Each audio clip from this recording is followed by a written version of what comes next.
The one. You're gonna sound ridiculous. Yeah, and we're up on stage now. Yeah, there we go.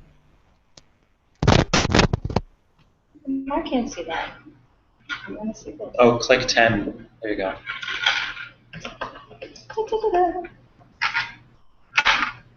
Do I need to move between my goats? So good afternoon, everyone. I'm going to invite the local entrepreneurs to come up on stage and make up the panel so we can complete this cycle and get things going. So Frederick, if you can come up on stage, Keely, and where is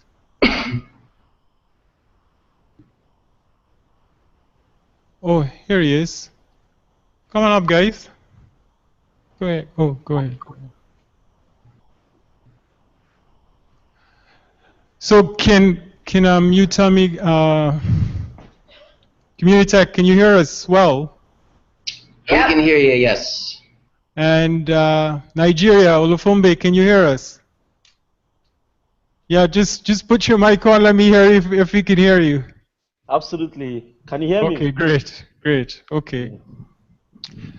So I just want to take this opportunity to introduce everyone on stage. We're going to go with our guest first out of Nigeria, then we're going to work our way down to the lineup of entrepreneurs out of Community Tech, and then we're going to work our way down to in-house on the panel. What we're going to do is give everyone 90 seconds to just introduce themselves, say a little bit about themselves, and then we're going to open the floor to questions, and I'm going to help facilitate the discussion. Really what this is about is getting you, the entrepreneurs in the room, to share in the stories and experiences of these entrepreneurs and get from them what their journey has been like in terms of building what they've been building over a number of years, and also be able to ask them some of the burning questions that you have as startups and how they've been able to overcome those challenges if they're similar to yours. All right, so without further ado, I'm simply going to go straight to Olufumbe. Olufumbe is out of Nigeria. He is the founder of Passion Incubator and also the manager and entrepreneur in residence for IDEA Nigeria. And so I will just let him give his 90 seconds and tell you a little bit about himself and what he's doing on the African continent. Olufumbe? Yes, thank you so much, Selwyn. So hello everyone, my name is Olufumbi Falai from Nigeria. I'm an entrepreneur, also an early stage investor, and I'm very interested in technology. What I currently do now is I run the government funded incubator and accelerator in Nigeria. We focus on very early stage and startups, and over the last 3 years, we've invested in over 100 startups who have gone on to employ over 300 employees and have gone on to raise over $500,000 in investments. We are very we have a bias for agriculture technology, fintech, health technology, enterprise solutions, and education technology. I think that's my 90 seconds.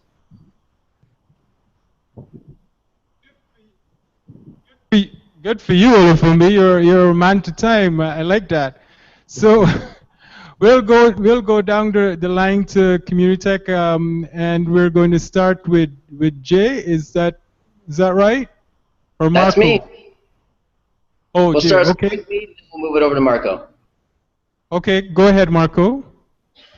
So hi, I'm Marco, co-founder and CEO at Funnel Cake. And we help B2B marketing teams understand how they're creating revenue for their business. So as a company, we're just a year old, and we're a team of 7 now. We're in Communitech in the Rev Accelerator, and we've really been using that to help build out our sales and marketing team.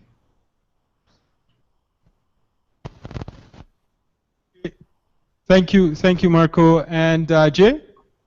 Sure. So my name is Jay. I'm the founder and president of a social enterprise called the New World Community. the New World Community is really a community development organization, but we use a combination of responsible tourism and community development projects, both to provide solutions to developing communities across the world, but also to provide unparalleled and very cultural grassroots travel experiences to our customers. So, you know, the responsible or impact travel segment of the tourism industry is the fastest growing segment in the tourism industry across the globe. And you know, really what we do is we connect the developing communities with people who want to help. And so as an enterprise, we have both a social impact and of course, bottom line, but that's really our objective is to impact developing communities while providing people with great opportunities to travel and make a difference. Thank you very much, Jay. And Hungui. Thanks. Hi, everyone. My name is Hong Wei. I'm one of the founders at Mapped-In. We're trying to build search for the indoors. So we work with 9 of the 10 largest shopping centers in Canada. We just won the single largest mall owner in the world in the US, so that you can walk into any of their malls and search for products. You can search for stores. You can find washrooms, amenities, where Santa Claus if it's Christmas. And we work with other properties like casinos and universities and what have you. So we're about 5 years in. We started out in the Velocity Incubator out of the University of Waterloo. We've been Community Tech members since day one. We're at about 32 people right now and having a lot of fun. So happy to be here. Thanks.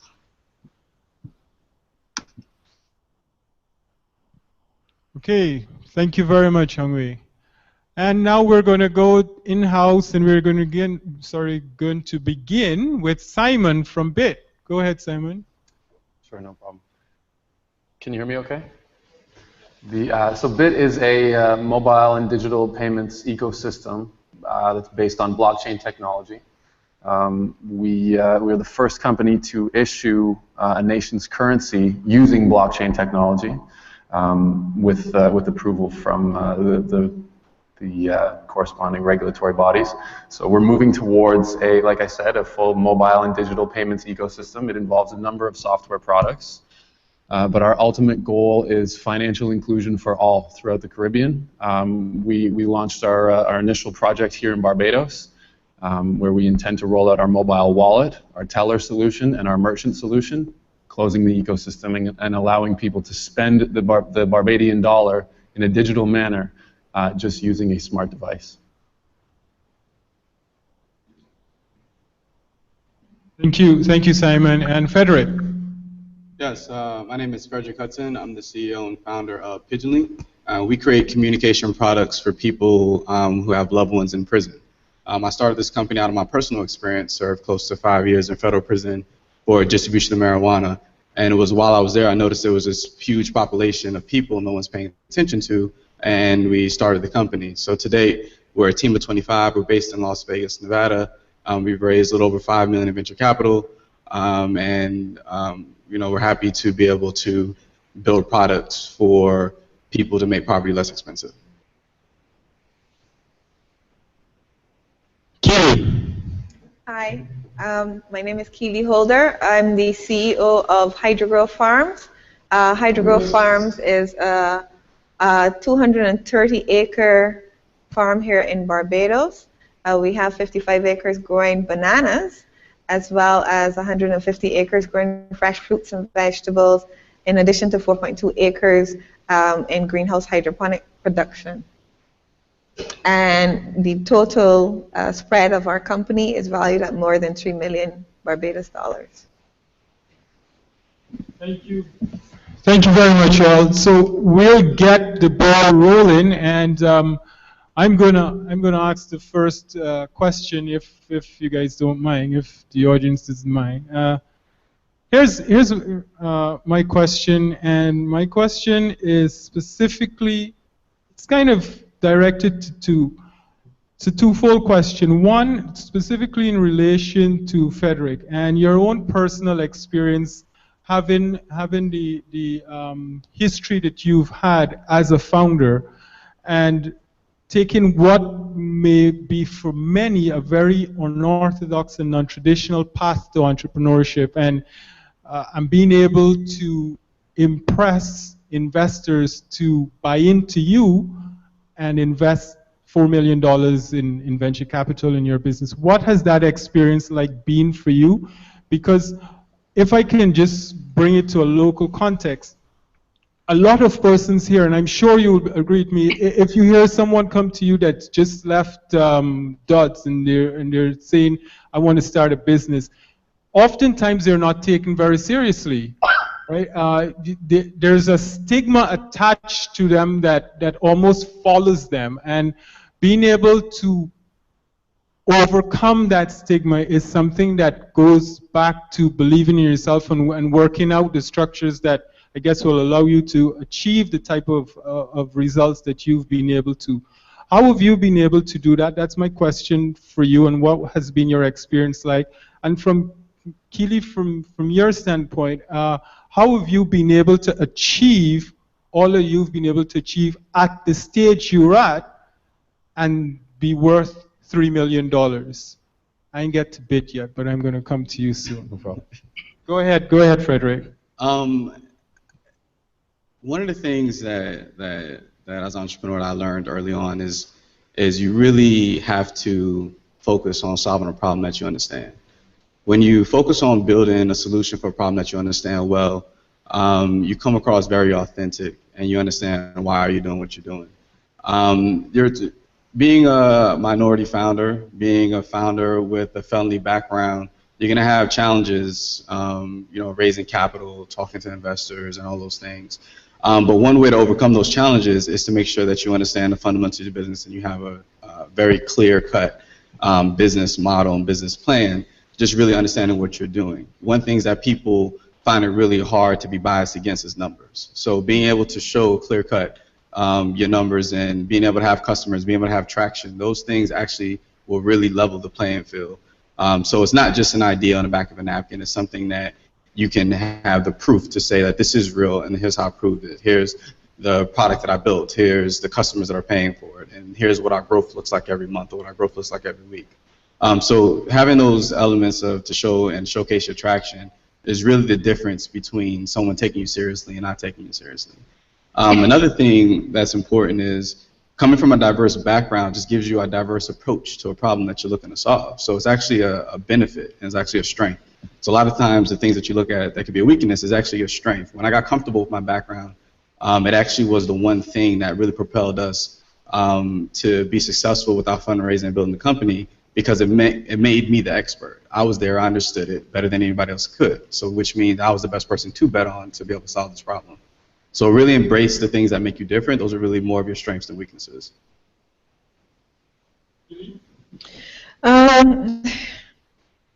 When I was in secondary school, high school for our outside audience, I had a headmaster who always said, why settle for competence when there's excellence? And that's where I start. Regardless of what I do, if I'm not going to do it well, I don't bother to do it. When I got into agriculture, I was young and I was naive, and my thought was, how hard could it be? I knew nothing about agriculture, but it was like biology, which I had studied all my life. So for me, it was like, well, agriculture is just applied biology, right? No, not really. It's a completely different field, more complex than I could even begin to imagine.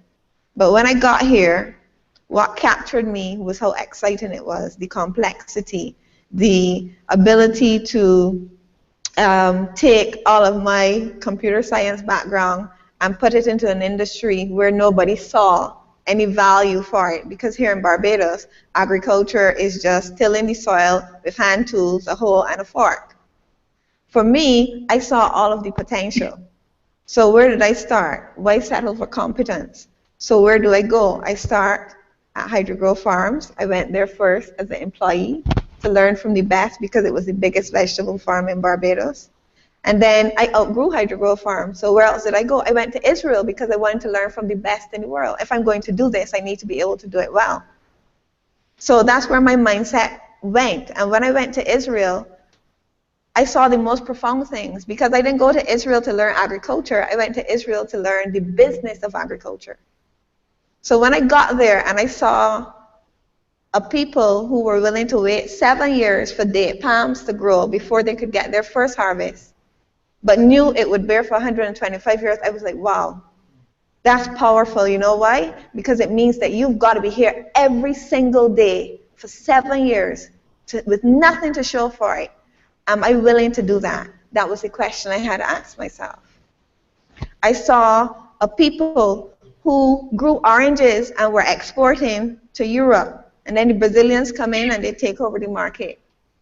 And what do the Israelis do? They don't do like what we do here in Barbados with sugar and keep holding on to sugar even though it's been dead for I don't know how long, at least in its current form. They cut down their orchards and they grew something else. So I said, what is this paradox? These two ambiguous things. On one hand, you wait 7 years, but the minute it does not make money, you cut it down and you do something else. Wow, do I have the mindset for that? So it started right here. So I needed to go back to the drawing board and rethink all of the things that I had been told and conditioned. Because in our society, if you're not doing something and showing something for it in 2 days, don't bother with it. If it's not education, don't bother with it. If it's not working for somebody, don't bother with it. If it is not holding to the stereotypes, agriculture is an anachronism from a bygone era, don't bother with it. Am I ready to deal with that mentally? All of the negativity that will come? Of course I am, because for me, it starts with intense focus. And from there on, I said, I will know everything there is to know about this because I have to be the expert. If I'm going to do this well, I must know it better than anybody else. Where do I start? And if it has so much potential and it's not doing well here, then the question is why? So I need to understand why. And again, from Israel, the first class I had was with a guy in change management. And he said something very profound to me. It is not the answers that are important, it's the questions. If you don't ask the right question, you will never get your answers. So I stopped focusing on the answers and I started to focus on the questions. Who do I need to become? What do I need to do? What are the skills that I don't have? And by skills, I'm not talking about qualifications. Do I have leadership skills? Do I have negotiation skills? Do I have commitment to purpose with passion? Do I have staying power? Those are the questions that I had to ask myself. And I had to make sure that if I didn't have them, okay, how do I get those things? Because nobody's teaching me how to get those things. But that's what entrepreneurship is. It is that desire to keep going above and beyond all else. It's the ability to reinvent myself. I look at some of the stuff I wrote or thought 5 years ago, and I'm thinking to myself, I must be crazy. How could I think this was even sensible? So I had to throw away a lot of my old ideologies every time I got something new. And that's where it started for me. Very, very powerful, Keely. I want to go across the community tech and ask Jay specifically in relation, especially playing off of what Keely said in terms of learning the industry, because you are venturing into what is essentially tourism industry, travel and tourism, which is a highly competitive field, and again leveraging what Frederick has said. How were you, first, did you come up against those issues regarding credibility and knowledge of the industry, and how did you deal with that? And did it require for you a shift in your own thinking, especially considering you were running a social enterprise? Absolutely, it's a great question and very timely in that if you had asked me that question 8 months ago. Sorry, can you hear me okay? Absolutely, it's a great question and very timely in that if you asked me that question 8 months ago.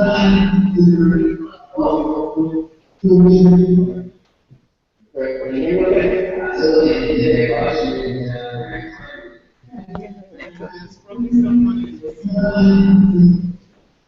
I think the audio is on loop. So, Jay, what's happening is that there's probably someone in the room that's watching, and it's the audio from them is feeding back into yours. So if they can mute not only their mic, but also the audio from their system, that would avoid the feedback and the duplication of the audio. Yeah, we're all on mute. Is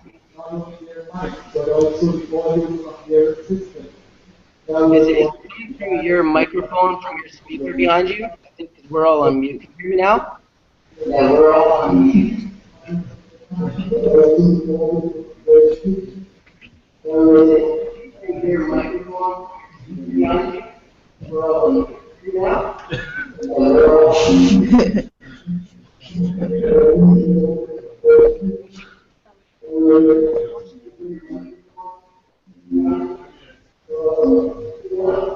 So, Jay, is someone in the room watching it on YouTube or have the audio from YouTube running? No, the only computer that has either audio or mic is the one that I'm in front of. Everybody else is on mute.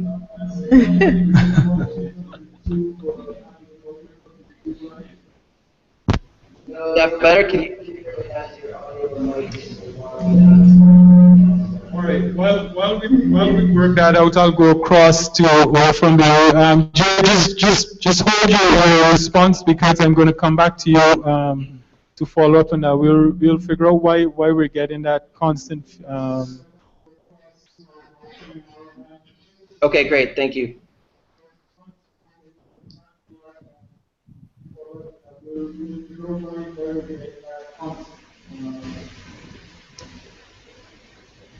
Okay, great. Thank you.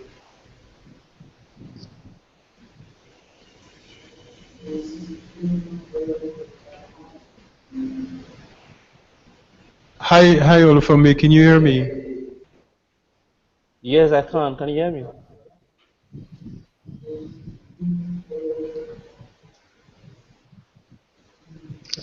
Can you hear me? Yes, I can, and I just saw the message from Hongwei, and that's noted. Olufemi, in terms of your own experience, being a founder of an incubator, what are some of the challenges that you've seen businesses coming into the program that almost mimic or represent what Frederick and Keely has mentioned here in their own comments? Yeah, so most of the times when people ask me what are the biggest problems, they expect me to talk about funding, they expect me to talk about money.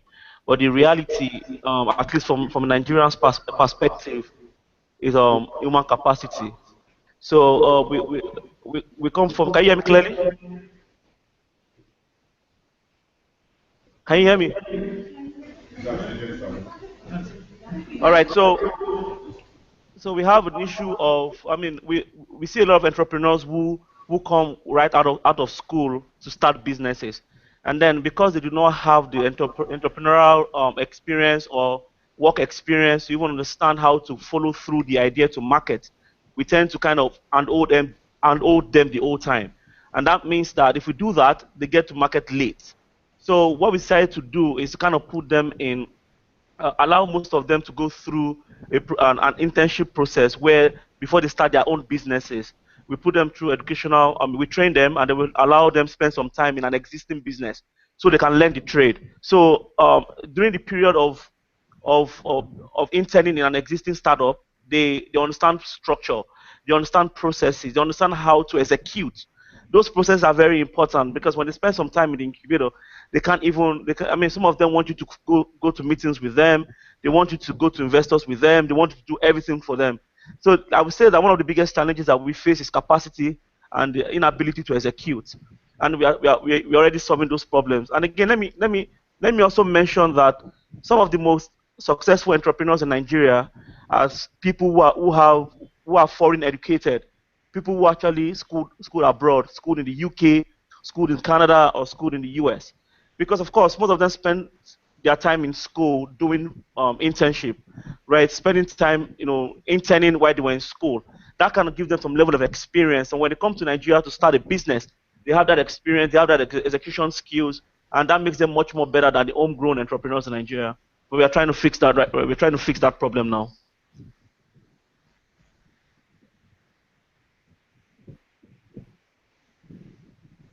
Thank you, Olufunbi. So I think we've figured out what the challenge is, Jay.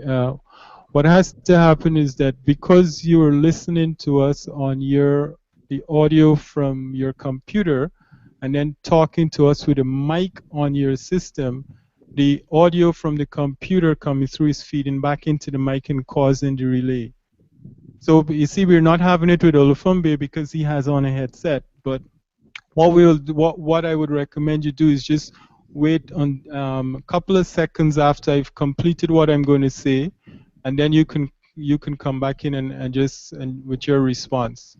All right. So you can just follow up on the question I had asked earlier, so that we can get that. Okay. Is that better there?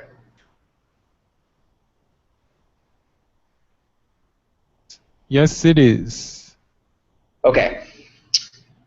Excellent. Yeah. So if you had asked me that question 6 or 7 months ago, I probably would have had a different answer because we never actually planned on being in the travel or tourism industry. We are always in the community development industry, and we've been running volunteer trips to Dominican Republic, Haiti, and Kenya for about 6 or 7 years. And as we started to grow, we recognized that we actually fit into that tourism or travel space. And so that was kind of the time that we realized, hey, like, you know, even though we've never really considered ourselves to be in that industry, there are definitely advantages to being and playing in that industry.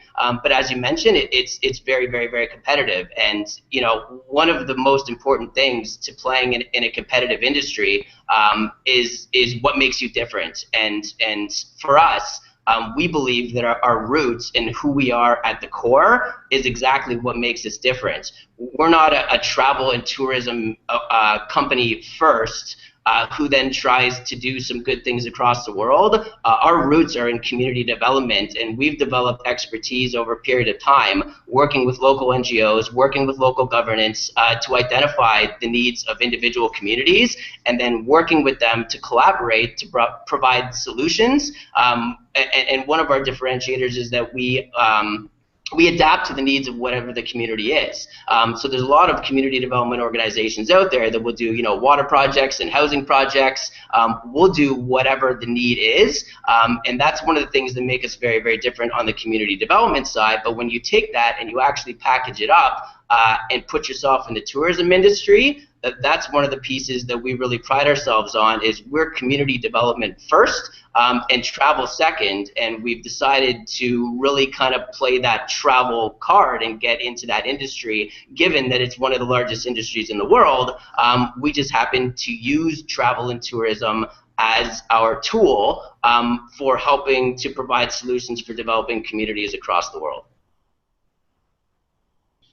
And I think another piece there that's very important is, as an entrepreneur, you need to be able to adapt. You need to be able to change, and you need to be able to respond to what people are telling you and what your customers are saying and what the market is saying. So that's where, you know, as much as we were a very community development focused organization, we were being pulled that way naturally, and that's where we decided that's the arm that we're going to use, and that's where we're going to specialize ourselves. So we actually registered locally as an actual registered travel agent to help us to utilize that arm and utilize that tool. Great, interesting. And I want to just draw on what you've said. Now, I just want the audience to know that you need to just get your questions ready, because I'm going to be coming to the floor shortly to have you take the mic to ask any of the founders your questions. But just to draw on what you've said, Jay, and I want to throw this question to one of the co-founders of BIT, in terms of what Jay has just intimated to regarding being market-driven and responding to what the market is asking or where they're driving you. How does this factor into your own ethos in terms of what BIT is trying to achieve? And can you speak to the challenges as a startup you face, considering that you are functioning in what is possibly the most regulated industry? And how do you function as a startup and deal with those challenges? Absolutely, great question. I guess there's multiple aspects to consider here. The initial one that sort of hit home for us, and that's behind our Empower People motto, is the fact that financial inclusion is a big problem throughout many developing nations, and the Caribbean islands most are considered as such. So, our research into the statistics of, how many people have access to decent financial services, whether it be credit cards or savings and checkings accounts, methods to pay online, these sorts of things, and we found it lacking. In addition to that, traditional financial services throughout the Caribbean are, there's high friction, high fees, long wait times. I'm sure everyone has experienced this. It doesn't have to be this way. And so we, just to touch on some of the things that the other members have said, when you go after a business and you're dedicated fully 100% to it, you really do need to learn it inside and out. And so learning this technology, which is not that old, blockchain technology is still relatively young. It's only been out for roughly 8 years. We really plugged, all the founding members and our team really plugged ourselves into this industry and the information that is continuously being generated and the innovation that continues to go on. The internet is a gold mine of information for multiple industries. So that's not just specific to blockchain technology. And that's one of the things that I wanted to say. It's knowing your subject through and through is incredibly important. And for us, as we continue to stay on top of the developments in blockchain technology and continue to do our research on the state of financial services throughout the Caribbean, we realize there's a serious opportunity here. Which led us to sort of the conclusion that our goal really is to have economic transaction as a human right for everyone. It shouldn't be cumbersome. It shouldn't be a privilege that some should have access to and others should not. We don't care if you're holding a few $100s in your account. We don't care if it's a few $100,000. It's the notion that everybody should have access to a financial services solution that enables them to participate in an economy, and not only that, but an online economy, outside of your home jurisdiction. So we're really looking to sort of take away the friction that's been inherent in the financial services industry since inception. I mean, it's still using dated technology. Don't even get me started on that sort of aspect of it. But did I answer your question anyway? Yes. Yes. Reading the market, right? So yeah, numbers don't lie, and so these are a lot of research went into the sort of business model that we and then the ideas that we've come up with. Absolutely. Hongwei, how does that factor into what you have started to do as a startup in terms of getting into an industry that is heavily data-driven? And how have you been able to cross the threshold of being appealing enough to either prospective investors or, more importantly, potential customers that would be comfortable in using your solution because it demonstrates the kind of solutions that they want to their own problems? And how are you continuing to sort of innovate and respond to those needs on the ground from your customers? So that's a great question, thanks. There's sort of not one good answer for that. When we started, we certainly didn't have the best product, and I don't think any startup starts out by having the best product. We work with one of the most ancient industries out there, real estate. We work with some of the, most of the major real estate property managers here in Canada, some of the ones in the U.S. These are billion-dollar companies. They're run by very senior professionals, and I was a young Asian kid that showed up in North America and said, this is how you need to engage the next generation of your customers. But what we did do is we proved it. So what I like most about starting a startup is that you win by merit. You win by being better. You don't need to know the right people. You don't, at least not at the beginning. You don't need to have the most capital. You need to just do better work. And so we built Mapped-In as a fun weekend project to say how cool would it be if we can build an application that helps people navigate the indoors. And we showed it to people. We showed it to our friends. We showed it to local businesses. We showed it to a local mall manager who was the first one who said, I get it. I like this. And I would love to have this in time for Christmas. And it was fall then. So we had 4 months from that meeting to deliver our first implementation. And in doing so, you learn so much. So we started learning about, what are the challenges, what are the things that we're missing. And one of the things that we learned about a year in is that the single most important thing about finding stuff indoors, about indoor wayfinding, is that no one knows where things are. No one knows the data set of where are the stores, where are the new items, where are the promotions right now. You take it for granted that outdoors that information exists, but indoors it changes every 5 hours. And so what we've sort of become as a company is we call it a CMS, a content management system for all of these businesses, all of these property managers, these malls, the stores, the hospitals, to maintain their own information about where everything is. And we only learned that, and we only learned how to do it by working with them iteratively, by getting better every single time, by always going back to them and saying, how did we do? What are some of the other challenges? How do you run your business? What are the real pains that you come across? And it turns out there's not a lot of companies that do that. There weren't that many people that wanted to understand their problems and really wanted to solve them. So I think looking back, and what I normally tell people is a startup is the series of unscalable things that only you are willing to do that no one else would rightfully want to do anyways. And if you're willing to do all of them in a row, and you somehow survive and stay profitable during that period, you'll suddenly have this magical, amazing, scalable company that, of course, people would say, oh, that's an obvious idea. Of course they did that. But when you're starting out, you tend to do the things that everyone would think is stupid.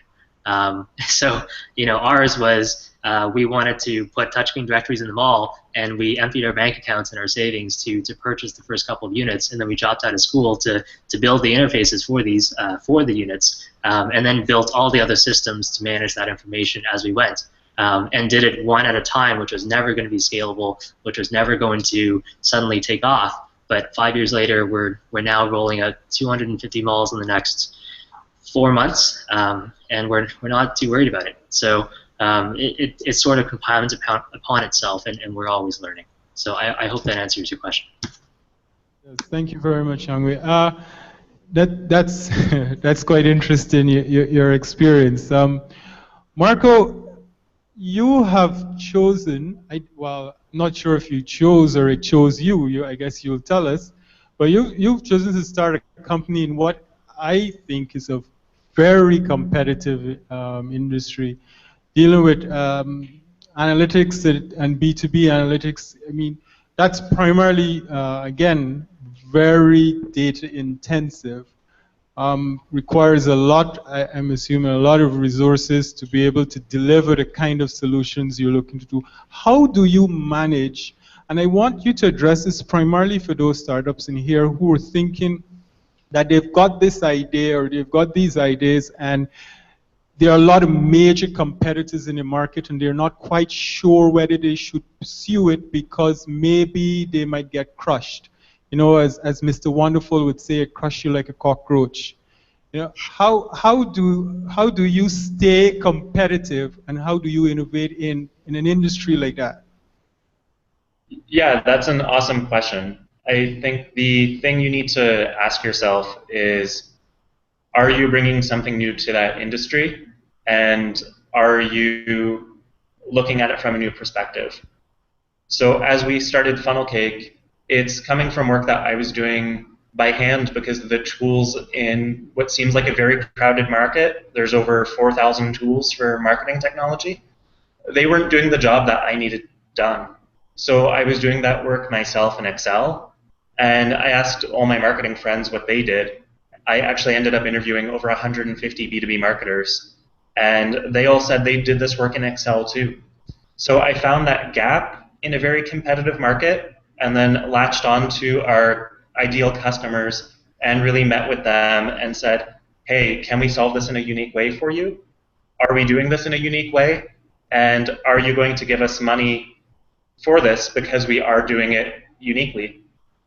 And so I think it's less about looking at who your competitors are and more about finding where you can bring real differentiation in and solve a unique problem for people who are going to be very excited for it and also give you money. The crucial bit, give you money for it, of course. Yes. I want to point this question out. This is going to be my last question, and I hope that the floor has their questions. And it's for Frederick. I want you to speak regarding, because we spoke over lunch and you said that you're not a coder. You don't know how to code, but yet still you drive what is primarily a tech company, I'm assuming. And you can correct me if I'm wrong. How do you marry the importance of knowing the technology and the necessity to also know the market? Are they interchangeable? What's been your experience? Yeah, that's a good question. I prioritize knowing and understanding the market higher than the technology that you may use to deliver your product or service. And I do that because there's very few things that you can do that's brand new, that's never been done before in this day and age. Really, the winners of today are the people who can reach the customer the best and get the most traction. I look at technology as a distribution channel. I can sell bottled waters on the street one at a time, or I can put them on the website and sell 1,000 at a time. So, you don't want to let lack of having a technical background or being able to code yourself be a hindrance or intimidate you in building a company. You want to place that in the right buckets. An important part of building a company in general is that you, as the founder or the CEO, whatever your role is, you're not going to do everything. And that's the whole point of building a company. You can build a team around you for people who have the skills. First, knowing what skills and talents you have, and knowing what you're not good at as well, and skills that you don't have, and build a team around you that actually can help you execute your idea. But in those early days, it's really important to determine the what that you're going to do, and then as you figure out, what that product or service is, or what problem you're going to address, or what you can build a solution to, the technology is going to change and morph and grow over time. The tech that we built early on is not the tech that we're on right now, and that's just the nature of the business. When we started out, the only goal we were trying to do was make it easy for people to send photos. To now, we're more of a data company than anything else. That's probably the core of our business, of all the data that we're collecting that powers our products and services. I wasn't able to predict that. I had no idea that we was heading that direction. But that just goes to show that, if you try to understand and know everything up front of exactly and try to project, what your technology platform may or may not look like, you'll waste a lot of time struggling over that, wrapping your brain around that, actually than just getting started. The best way to start a startup nowadays is just to do something in the cheapest possible way, just to prove your point, prove your concept is real. A lot of that is done manually. A lot of that is done without tech at all. And once you nail that down to be able to get product market fit, then you can focus on, how do I scale that? And that's really where tech is powerful, on how to scale something, how to bring something to the masses. Excellent response. Thank you. Does anyone have any questions? Or can I go on to ask more questions? No? Anyone? Just raise your hand if you do. Oh, here you go. Come to the mic.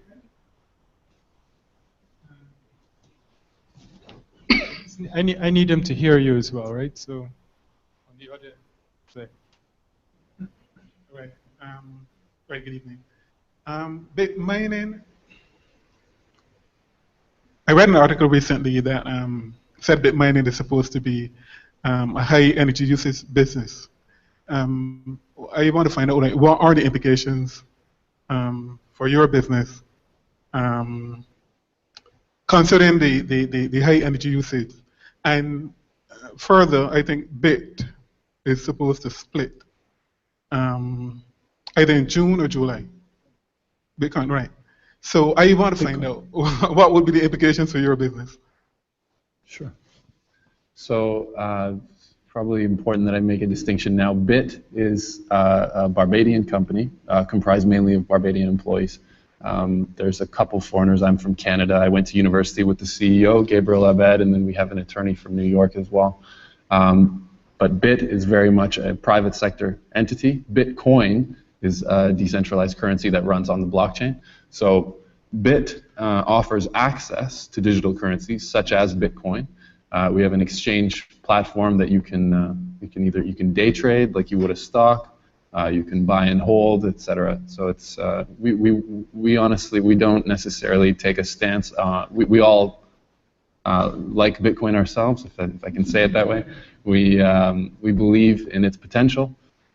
We've been along for the ride since it was worth a few cents. It's now around 450 US dollars. The implications for our business, basically, the more people who are trading Bitcoin, the more users we have. So obviously, it's better for us. However, it's any time that we see a price rise in Bitcoin, because Bitcoin tends to the price of Bitcoin is volatile, as I think you mentioned, but it seems to grow, or it seems to move in spikes and then retreats and spikes and retreats. Lately, it's calmed down. Mainly because there are larger forces in the market now, so you can't throw it around as much as you used to be able to. Back in 2013, you would see just ridiculous spikes in the price. If anybody likes their stats, their market stats, look at the price of Bitcoin over the last 6 years. And, it's quite a roller coaster.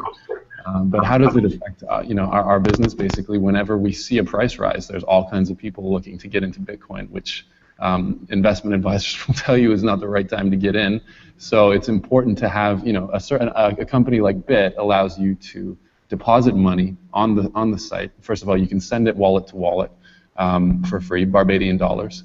But it also offers an on-ramp to purchase Bitcoin. So it's something that, it's very closely tied to our business, but it's not. We're more concerned with the blockchain and how it can power local transaction, as we've done, putting the Barbadian dollar on the blockchain. So I hope that answers your question. Two very distinct things, Bitcoin and BIT. That's my answer. Thank you. Is there any other questions? Someone else has a question? So I have a quick question, and that question is for Keely. You mentioned about your quest to learn as much as you could about your industry and be the most knowledgeable in it in order to be very competitive. You also said that you picked up and you went to Israel. Yes. That is not going to St. Vincent. No. So how were you able, as a young entrepreneur, without the bank in your pocket, be able to pay for a trip like that and finance your research in the manner that you were able to? The mindset, it always comes down to the mindset. So I saw this opportunity to go to Israel, and I applied, and they told me, yes, you can go. And then I looked at the price. This was in 2007, and the price of oil was $150 a barrel or something like that at 2008. And a ticket to Israel was US $2,500 to Israel alone. And I was just a lowly worker, not a lot of cash. But again, you learn a lot of things along the way. The first thing that you have to learn in Barbados is how to live in a small society, because everybody knows everybody in Barbados. People do business with people who they know, like, and trust. So I found a friend at the bank. He said, we're not going to be able to lend you money to go to Israel. You're not making enough money. I said, okay, what can you do for me? Well, we can give you a credit card here. We can give you a line of credit there. Then I went and talked to my association that I was in. I said, well, I'd like to go to Israel, so they donated some money. I spoke to the Ministry of Agriculture. They said, we have no money to help you. I kept knocking on doors. I said, what about Student Revolving Loan Fund? Could I try to get some money there? And I explored various avenues because I knew I wanted to go by hook or by crook. How I was going to get there was all a matter of finding somebody who was going to help me, because I know there was somebody who was going to help me. It was the thought, the beginning of knowing what it is that you want and desiring it so badly that you have to keep knocking on every door until you find somebody to help you. So that was, for me, Israel was the beginning of my agricultural journey. If I didn't go there, I could not do the rest of what I have done. So it was critically important that investing in myself. It was for me like being part of an incubator. Those were the best 3 weeks of my life. It was only 3 weeks, but the impact was so powerful and I knew it.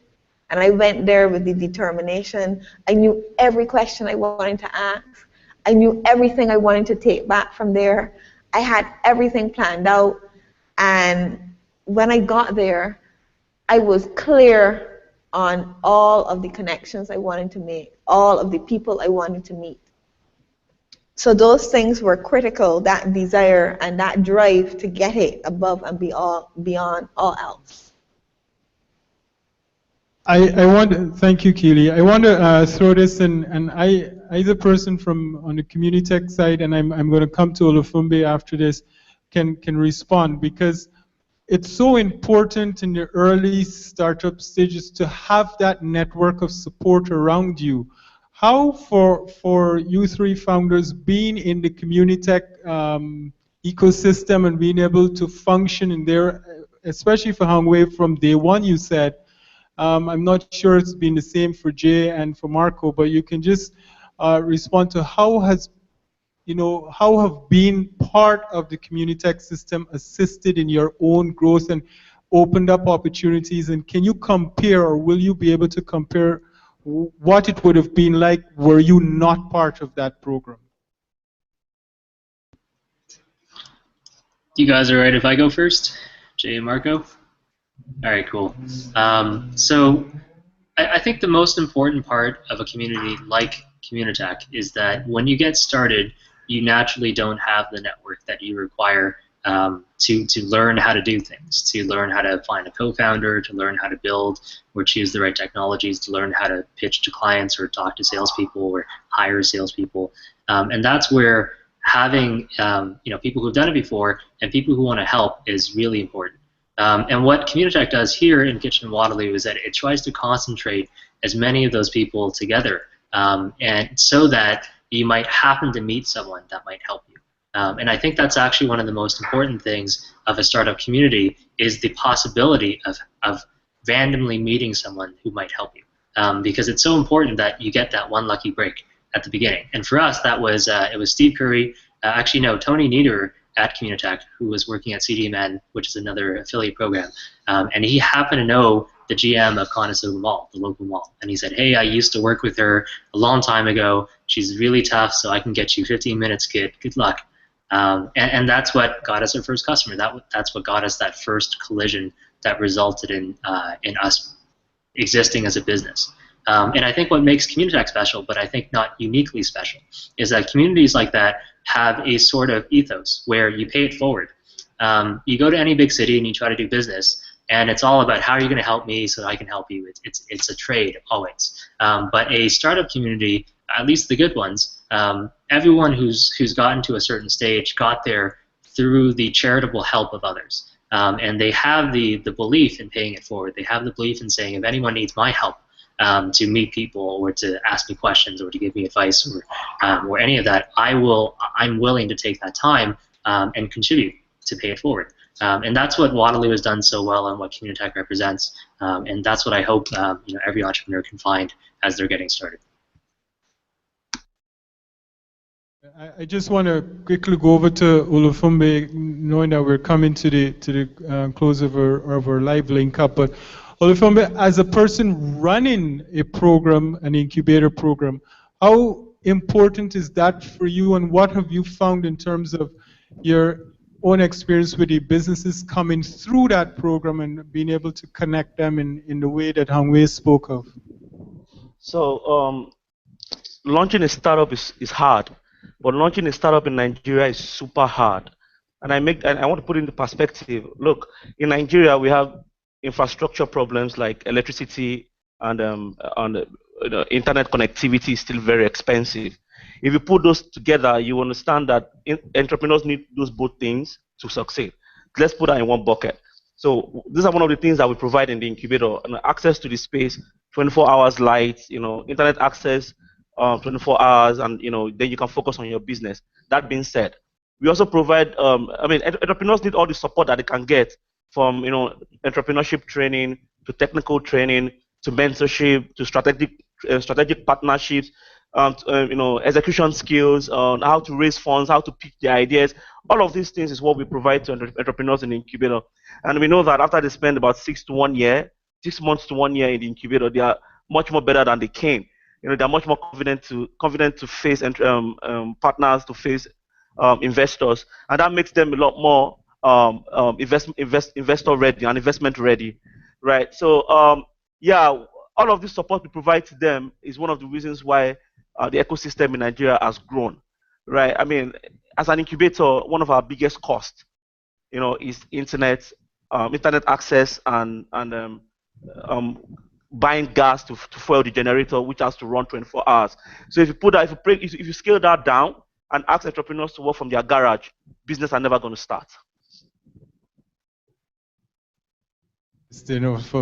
I'll say that much. Very interesting. I'm going to wrap this quickly, especially for the live link up. I would beg your indulgence, if you don't mind, for 5 additional minutes for the panel on the stage to just kind of ask them a few questions that we didn't get to. But I want to first start by saying a big thank you to the guys at Communitech and Olufumbe for taking some time out of your busy schedules to do this live link up. Thanks a lot, guys, and all the best of luck with your businesses. Thank you. All right.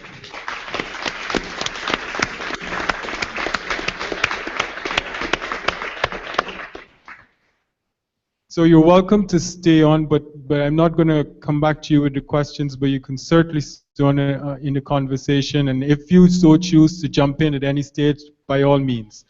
I want to throw a question to Terry, right? Sorry, BIT. Simon, sorry, too many names in my head right now. Simon, I am aware that Frederick was part of a similar system. He was part of an incubator as well, right? An incubator program, accelerator program rather. BIT was not. You were not part of an incubation process. You were not part of an accelerator. How different has that been for you? I guess you can't compare, but in terms of your own individual experience and being able to make those connections and get to the point where, by the way, for all those who don't know, BIT was able to close a Series A round of $16 million? The contract's up to 16 million, yeah. Yeah, so give them a round of applause for that, guys. So how were you able to achieve that, considering you weren't connected? Well, I'm assuming you weren't connected in the ways that the accelerators were. Absolutely, and incubators are, I've had some exposure to them in my time in Toronto. It's great. It's really nice to see those sorts of organizations forming, internationally. I think it's really cool to see the encouragement and people working together in that sense. We were lucky, but also in a sense, the industry, like I said, like I described earlier, it's fairly small. It's still in its infancy. So now there are some pretty hungry venture capital firms that are playing around in the Bitcoin space that would be more likely to, assess seed round and Series A and Series B and so forth companies. But when we started, knocking around the idea of BIT a few years ago, there wasn't too many people looking to throw money at these sorts of ideas. So it really took. I have to sort of tip my hat to our CEO, Gabriel Abed. He is quite a network of and he has been an active member in the technology community, as far as my understanding goes, for years and years and years. So he's been on the leading edge, for digital currency and Bitcoin specifically for a while. So he was able to source our seed round of roughly 400,000 US almost 2 years ago now, and that gave us some capital to get towards our minimum viable product, for example, which was our exchange solution. And following that, our mobile wallet solution. We did all of this on seed capital. We did an exchange mobile wallet, and we digitized the Barbadian dollar on a fairly modest seed round. So it's again, I can't speak to what an incubator may have done for us if they would have picked us up at an earlier stage, or what that network may have done for us. But again, the industry that we were dealing with, it took venture capital firms to get educated themselves to take, I'll call it a risk, to take the risk to invest in companies doing what we're doing. So it's something that, again, I can't emphasize enough. The more that you insert yourself in whatever industry you're participating in and looking to make a business out of, current events for that industry, networking, these are all things that I'm sure everybody knows. But it's something that has really has continued to propel us. Relentless, networking and PR that our co-founders, myself, everyone, has done, has really sort of, helped us. And of course, working with technology that is cutting edge is also, it does help to place you in a certain perspective from the eyes of investors. Okay, so. Thank you. Are there any questions for Keely or Frederick before I wrap this? Yes. I just want to ask each of you, could you tell me a little bit about your work-life balance? There's no such thing. What are you talking about? Go ahead, Frederick, as you started. I don't have any. That's probably that's not my strength right now. It's probably something I can improve. That's something I definitely can improve. But I'm very much lopsided on focus on my business and what my goals are. I'm trying to accomplish. So I haven't mastered that. Yeah. What about you, Keely? I'm with Frederick all the way. Work-life balance is 18 hours of agriculture and business. There's a guy who calls it being a workaholic, so I like to think of myself as a workaholic. But I don't want to go out. I don't want to hang out. I don't want to do any of that stuff. I want to talk business. I want to read business. I want to talk agriculture. I want to do agriculture.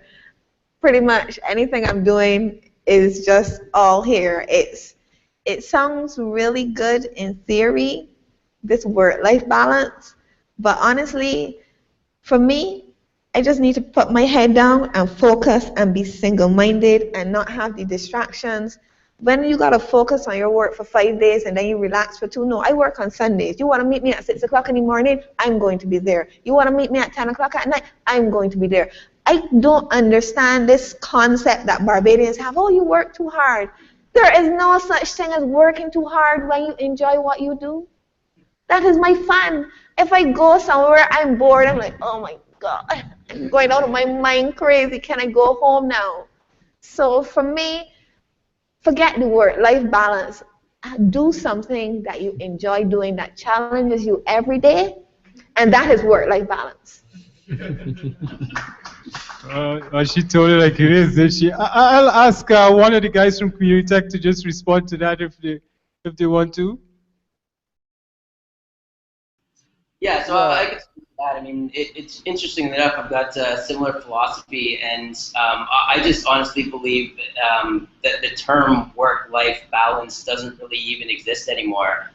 it's life balance. And when you do something that you love, and when you can create what you love or make what you love into your lifestyle, in that it becomes a business and something that you're trying to achieve beyond just what you think or what you believe, it becomes your life. And so, you know, that's, I guess, my personal belief is that work-life balance is kind of out the door, and that's one of the benefits of being an entrepreneur, is finding what you love and making your life out of it. And so, you know, I probably get some laughs when I say, you know, it's not really work, because it's a lot of work. But when you love it that much and you're personally attached to it, there's value, and it brings value to your life. And that's where I try to use the term general life balance as opposed to trying to look at them separately. I guess you all have very, very understanding spouses for those who are married. No. Yes, yes. Go ahead, Keely. Selwyn, my husband comes on the farm with me. You bring your family to your work. That way, you don't have any problems. Good response. Olufumbi, last word from you on the work-life balance question. I mean, if you're an entrepreneur, you need to think about everything. You think about, you know, how to run your business. You think about accounting. You think about marketing. You think about how to get to market. You think about satisfying your customers. You think about everything. I mean, entrepreneurship is what you live for. I mean, probably not have any social life. I mean, from my own end, imagine investing in, you know, this year in 15 companies and making sure that all of them are you know, give your investors a return on investment. I mean, what do you want to think about? The only thing you want to think about is money all day long. Okay. Thank you very much, all. Please give them a round of applause.